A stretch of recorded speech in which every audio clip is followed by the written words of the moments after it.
Olá pessoal, tudo bem? Seja muito bem-vindo a mais um vídeo aqui no canal. Meu nome é Wesley Williams e hoje eu tenho o mega prazer de estrear um novo quadro aqui para você. E esse quadro, ele vai te ajudar a nunca mais fingir que você está entendendo tudo quando um amiguinho aí do seu lado do trabalho falar sobre uma tecnologia nova, uma nomenclatura que você nunca ouviu falar.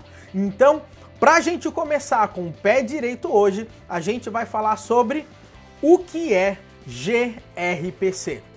Mas antes de a gente ir direto ao assunto, eu queria pedir muito que você dê um joinha aí no vídeo, ative as notificações e também me siga no Instagram, é @devfullcycle. Então, vamos lá! Bom pessoal, hoje o tema aqui é sobre gRPC. E afinal de contas, o que significa essa sigla aí, gRPC? Primeiramente, antes da gente falar do G na frente do RPC, a gente tem que entender que RPC vem de Remote Procedure Call, ou seja, uma chamada remota, basicamente. Ou seja, a grande sacada do RPC, como ele sempre foi muito utilizado, principalmente no passado, é você conseguir executar, vamos dizer assim, uma função de forma remota em uma outra máquina. Ou seja, eu tenho um servidor A, um servidor B, e o servidor A, o que ele quer fazer no final das contas? Ele quer executar uma função no servidor B. Então isso normalmente a gente chama de RPC. Agora o grande ponto é que por muito tempo a parte de RPC começou a cair em desuso, principalmente quando a gente começou a trabalhar com REST para lá e para cá.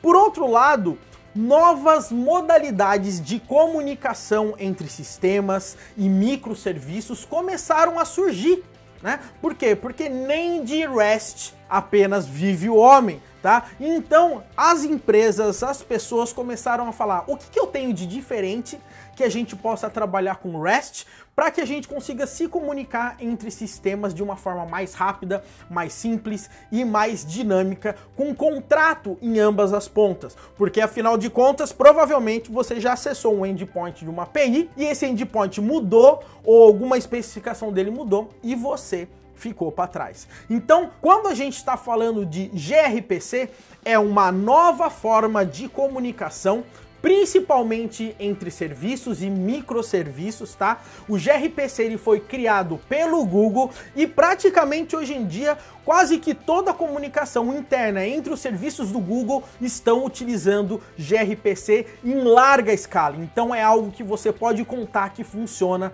muito bem. A grande sacada do gRPC é que ele utiliza algo que a gente chama de Protocol Buffers, ou seja, é uma forma que você consegue criar uma especificação, certo? A gente chama de protofiles, onde você fala todas as informações que vão numa request e todas as informações que vão vir numa response. E basicamente, com isso aí, o gRPC, né, e utilizando um camarada que a gente chama de ProtoC, que é o compilador, vamos dizer assim, do Protocol Buffer, ele vai conseguir gerar todo o código para você conseguir trabalhar com o gRPC. Ou seja, o gRPC, no final das contas, ele acaba se tornando um framework.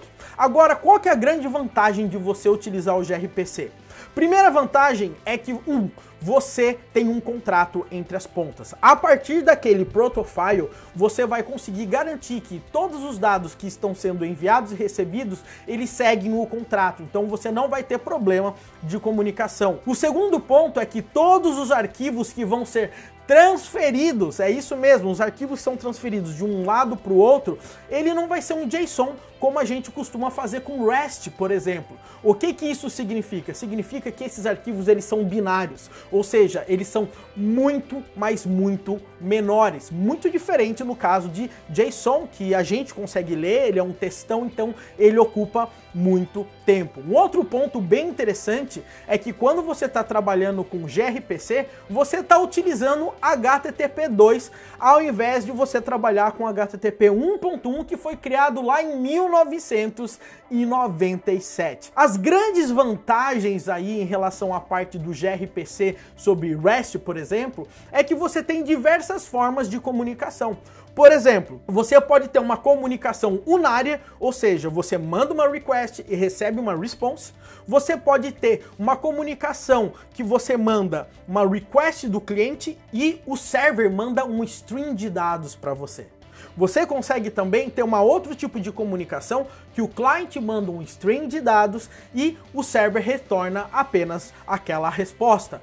Ou você tem uma forma de comunicação que ambos os lados, tanto o cliente quanto o servidor, mandam ali string de dados, é uma comunicação bidirecional via string de dados.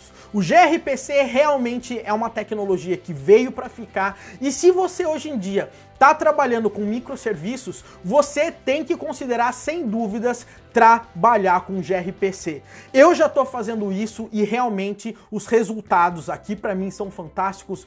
O tempo de trabalho, de desenvolvimento é muito simples, é muito tranquilo você trabalhar, os arquivos são bem menores, o processamento de tudo isso é muito mais rápido do que você serializar e deserializar um JSON. Então dá uma olhada, eu vou deixar aí embaixo na descrição um site onde você pode entender um pouco mais sobre gRPC e também um outro endereço sobre Protocol Buffers. Legal? Um grande abraço para você, eu realmente espero que essa informação aqui do que é o que é tenha sido muito útil para você. Um grande abraço e te vejo no próximo vídeo.